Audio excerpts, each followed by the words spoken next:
रूस यूक्रेन महायुद्ध के बीच महाजंग एक और मैदान यहां पर तैयार होता हुआ नजर आता है। उत्तर कोरिया के नए हथियार टेस्ट ने क्लियर कर दिया कि अदद एक चिंगारी भड़की और एशिया जंग में जल उठेगा। ये युद्ध रूस और यूक्रेन महायुद्ध से भी ज्यादा भयानक होगा। दावा यह किया जा रहा है कि इसकी शुरुआत ही न्यूक्लियर हमले से हो सकती है। किम जोंग उन ने हथियार परीक्षण करके इसकी तस्दीक भी कर दी।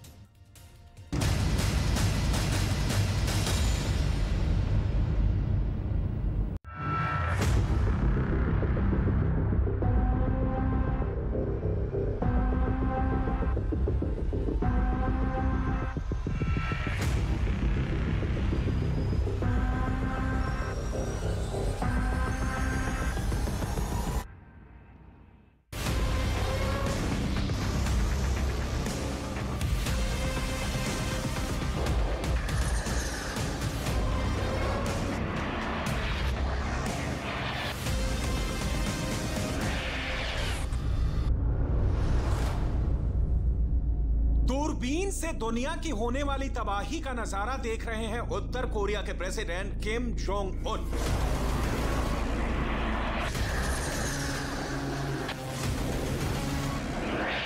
मुस्कुरा रहे हैं कि उन्होंने बर्बादी का एक और हथियार बना लिया है।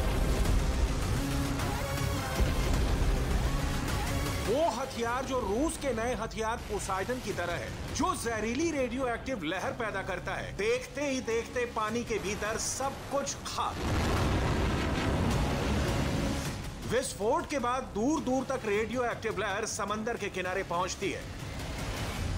इस बेहद खतरनाक ड्रोन लॉन्च का वीडियो उत्तर कोरिया की सरकार ने ही जारी किया है।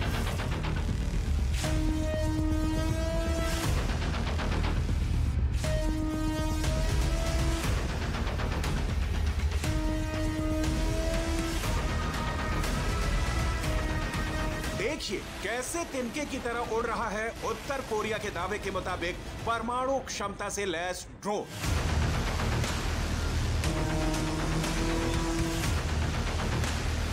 अब इस तिनके से उड़ रहे ड्रोन, जिसे हाइल या सुनामी नाम दिया गया है, समंदर के अंदर कैसा विस्फोट करता है देख लीजिए।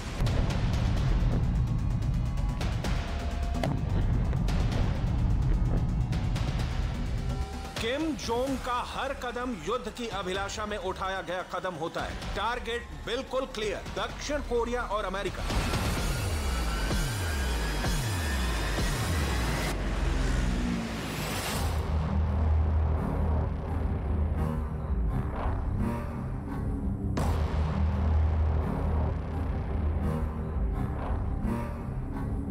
न्यूक्लियर ड्रोन लॉन्च करके उत्तर कोरिया ने एक बार फिर क्लियर कर दिया है कि दोनों देशों ने अगर मिलिट्री एक्सरसाइज बंद नहीं की तो अंजाम बुरा होगा।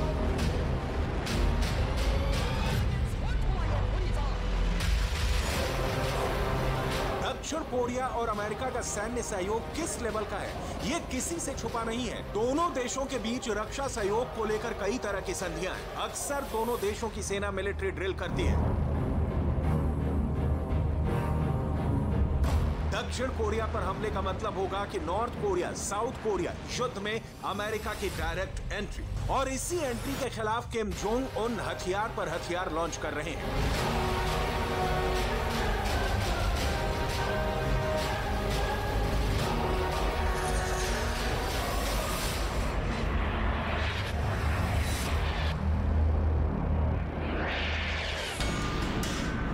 क्योंकि किम जोंग उन की समझ कहती है कि दक्षिण कोरिया की हेठी और अमेरिका को बैन वापस लेने पर मजबूर करना, ये दोनों काम एक साथ तभी हो सकते हैं जब उन्हें नेस्तोनाबूद करने वाले हथियारों की प्रदर्शनी दिखाई जाए। लिहाजा देखिए किम जोंग उन ने सिर्फ 30 दिनों में कितने हथियार लॉन्च कर दिए हैं।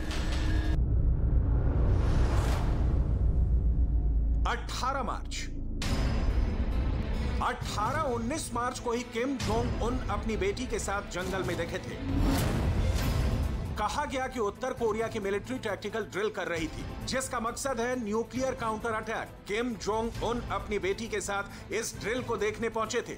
18 मार्च को ही अमेरिका ने इस पर अपनी तीखी प्रतिक्रिया दी, लेकिन किम जोंग उन दूसरी मिट्टी के बने हुए हैं। उनकी जनता भूखों मर जाए, आदत दो निवाले को तरसे, लेकिन परमाणु बम बनाएंगे और दुनिया को धमकाएंगे कि असली चौधरी वही। 17 मार्च।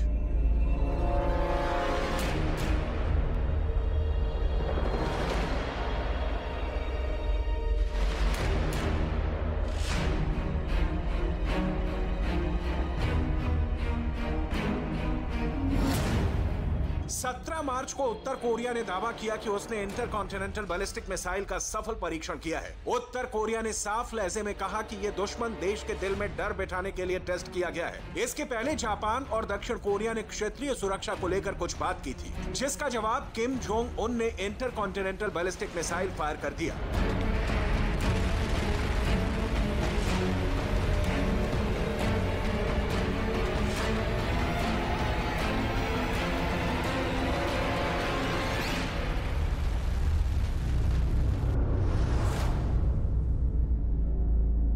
मार्च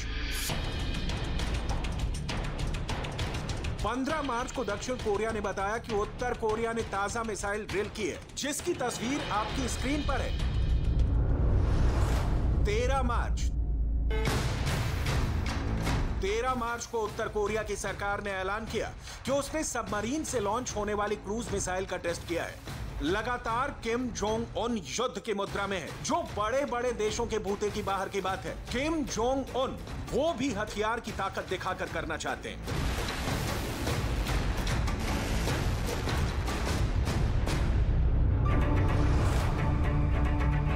जैसे अमेरिका, दक्षिण कोरिया और जापान से एक साथ निपटना। अमेरिका किम जोंग के इरादों से वाकिफ है, इसलिए किम जोंग उन की लाख धमकियों के बावजूद दक्षिण कोरिया और अमेरिका की सेना कभी जमीन पर तो कभी आसमान में वॉर एक्सरसाइज करती दिखती है। किम जोंग की आंखों को यही एक्सरसाइज कांटों की तरह चुभती है, जिसका नतीजा है परमाणु हमला करने में सक्षम ड्रोन।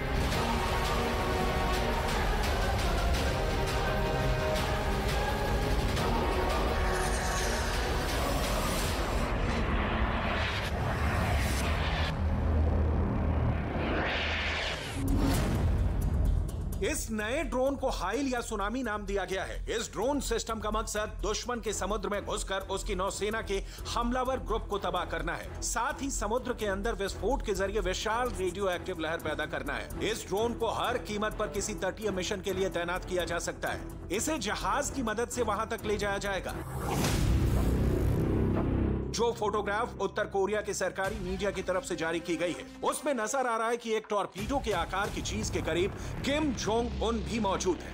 ये ड्रोन बिल्कुल रूस के पोसाइडन परमाणु टॉर्पीडो की तरह है। पोसाइडन किस बला की वानगी है, इसकी डिटेल आगे दिखाएंगे। उसके पहले किम जोंग उन की परमाणु भूख की पूर्ति में निर्मित एटमी ड्रोन की ताकत देख लीजिए। टेस्टिंग के दौरान ड्रोन पानी के अंदर 260 से 500 फीट की गहराई तक गया। 59 घंटे तक पानी में रहने के बाद इस ड्रोन ने गैर परमाणु हथियारों का ब्लास्ट किया। मिसाइल पर मिसाइल लॉन्च करने वाले उत्तर कोरिया के लिए समंदर में घुसकर परमाणु हमला करने वाला बहुत काम का साबित होगा, क्योंकि अमेरिका अपनी नौसेना की शक्ति के बूते ही कोरियाई प्रायद्वीप में अपनी ताकत का झंडा लहराता है। उत्तर कोरिया का मानचित्र देखेंगे तो ये देश दो तरफ से जमीन से और दो तरफ से पानी से घिरा है। युद्ध की सूरत में समंदर के रास्ते अटैक होना तय है। ऐसे में समंदर में सुनामी पैदा करने वाले इस तरह का ड्रोन अमेरिका के लिए बेहद खतरनाक साबित होगा। रूस ने इसके पहले पोसाइडन जैसे हथियार का निर्माण भी इसलिए किया था कि दुश्मन देश के तटीय इलाकों पर तबाही और रेडियो एक्टिव विस्फोट किया जा सके।